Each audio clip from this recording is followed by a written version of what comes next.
கடவுளுக்கு உருவம் உண்டா? ஒரு சமயம் ராமகிருஷ்ண பரமஹம்சரை சந்தித்த ஒரு பக்தர், கடவுளுக்கு உருவம் உண்டா என்று கேட்டார். அதற்கு ராமகிருஷ்ணர் அளித்த விளக்கத்தை பார்க்கலாம். ஒரு சமயம் ராமகிருஷ்ண பரமஹம்சரை சந்தித்த ஒரு பக்தர், கடவுளுக்கு உருவம் உண்டா என்று கேட்டார். அதற்கு ராமகிருஷ்ணர், இறைவன் உருவம் உடையவர், உருவம் அற்றவர். இந்த இரண்டும் அவரே, அதாவது பனிக்கட்டியையும் தண்ணீரையும் போல என்று பதில் கூறினார். இறைவன் என்பவன் முடிவில்லாமல் பறந்து கிடக்கும் மகா சமுத்திரத்தை போன்றவன். சமுத்திரம் அதீத குளிர்ச்சியின் காரணமாக சில இடங்களில் உறைந்திருக்கும். அவ்விதம் உறைந்த பனி கட்டிகள் பலவித வடிவங்களில் இருக்கும்.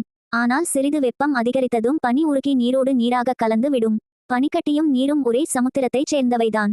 இறைவனும் அப்படித்தான். பக்தியின் குளிர்ச்சியால் அவன் பக்தர்களுக்கு தகுந்தாற்போல பலவேறு வடிவங்களில் தோன்றுகிறான். ஞானம் என்ற வெம்மை செயல்பட ஆரம்பித்ததும் அவனும் வடிவமற்றவானாகி விடுகிறான். இவ்வாறாக சாதாரண பக்தனுக்கு வடிவம் தேவைப்படுகிறது. ஆனால் அனைத்தும் அறிந்த ஞானிக்கு வடிவம் தேவைப்படுவதில்லை. வாழ்க வளமுடன். இனிய காலை வணக்கம்.